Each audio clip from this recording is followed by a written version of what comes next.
قائد اعظم بیمار تھے، زیارت ہے نا کوئٹہ کے پاس، وہاں وہ مقیم تھے. اچھا انہیں تھی ٹی بی، اور وہ ڈاکٹر نے کہا کہ آپ یہاں اس ہیومڈ کلائمیٹ میں نہیں رہ سکتے، یہاں نمی بہت ہے، آپ زیارت چلے جائیے. زیارت میں تھے، وہاں سے ان کی طبیعت بگڑی تو ان کو وہاں سے ہوائی جہاز میں کراچی لائے، اور وہاں سے پھر وہ آ رہے تھے اپنے گھر، اور ان کے لیے ایک گاڑی بھیجی جس پہ بیڈ تھا، اس پہ لگا کے وہ لے کر آ رہے تھے.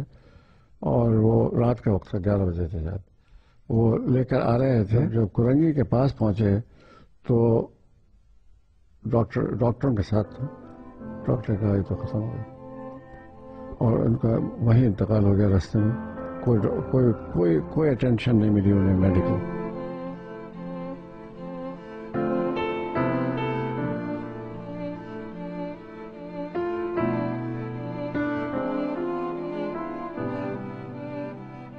قائد اعظم محمد علی جناح کوئٹے سے فلائی کر کے کراچی آئے، اور آپ کا پلین جو تھا وہ پاکستان ایئر فورس کی جو ایئرپورٹ تھی ماری پور میں، وہاں پہ لینڈ کیا. جناح کی طبیعت خراب تھی، چنانچہ ریڈ کراس کی ایک بڑی گاڑی میں ان کو رکھا گیا، اور اس کے بعد وہ گورنر جنرل ہاؤس کے لیے روانہ ہوئے. رستے میں یہ ہوا کہ جو گاڑی تھی اس کے اندر کوئی خرابی پیدا ہو گئی تو کچھ عرصے کے لیے اس کو روکنا پڑا، لیکن پھر اس کے بعد دوسری گاڑی فوراً آ گئی، اور اس کے بعد قائد اعظم محمد علی جناح تقریباً 3-3:30 بجے کے قریب گورنر جنرل ہاؤس پہنچ گئے. پھر انتقال ہوا، اور چنانچہ ڈاکٹر بلائے گئے، سب کچھ ہوا، لیکن یہ کہ طبیعت خراب ہو گئی.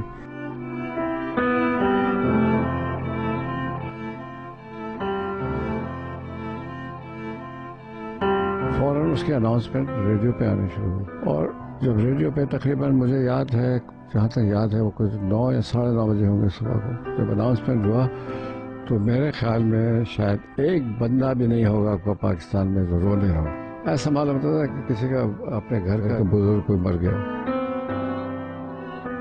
فوراً یہاں لیاقت علی خان نے فوراً میٹنگ کری، اور جو یہاں کے لوگ ہیں کہاں دفن کریں گے، کیا کریں گے. فاطمہ جناح سے ان سے کنسلٹیشن ہوئی. فاطمہ جناح ان کے ساتھ نہیں تھی جہاں تک مجھے معلوم ہے، مگر شاید ہو، تو اس کا کوئی علم نہیں ہے، کوئی ریکارڈ نہیں ہے. لیکن پھر میٹنگ ہوئی، میٹنگ میں کہا کہ نہیں، ہم اس جگہ پہ ان کو دفن کریں گے جہاں سب سے اونچی اور سب سے بڑی جگہ ہو. تو یہ پرانی جہاں نمائش لگی تھی اس جگہ میں انہوں نے کہا یہ ٹیلہ ہے، اور یہاں ہم ان کو دفن کریں گے، ان کا مانیمنٹ وہ بنائیں گے. کاظم رضا آئی جی پولیس تھے کراچی کے، اور ہاشم رضا ایڈمنسٹریٹر کراچی کے تھے، اور انہوں نے رستہ بنایا اور سارے راستے بند کر دیے کہ ان کا جنازہ یہاں سے یہاں جائے گا. صبح سے رات شام تک اس میں تیاریاں ہوئی ان کی جو جنازے کی. اب یہ کہ کہاں سے لے کے جائیں، کتنے لوگ جائیں گے، کیسے جائیں گے، وہ سارا جو ایڈمنسٹریشن تھا اس قدر فاسٹ موونگ تھا کہ کچھ حد نہیں. The day was fixed when the funeral would be taken. You will not believe, from Karnawala building, which is now Karnawala, what is that called, Garden Road crossing, from there up to Qaid Azam's Mazar, there were people, nothing but heads.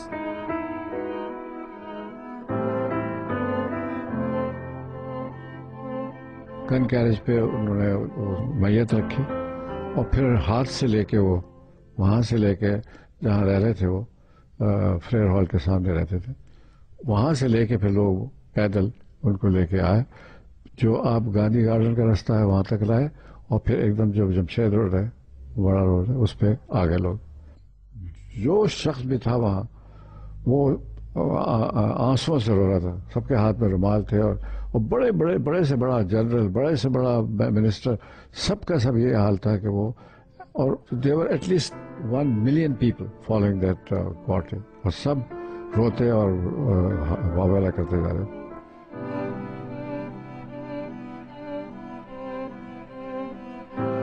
Quaid Azam محمد علی جناح کی لڑکی جو بمبئی میں رہتی تھی، اس کو plane بھیجا تاکہ وہ قائد اعظم کے انتقال میں شرکت کر سکیں. پورے بر صغیر سے جو مسلم لیگ کے عمائدین تھے، سب کے سب قائد اعظم محمد علی جناح کی آخری رسومات کے لیے یہاں پر اسمبل ہو گئے۔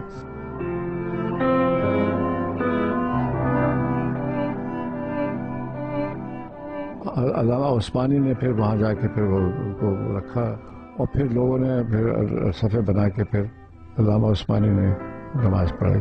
Then they all dispersed, all crying.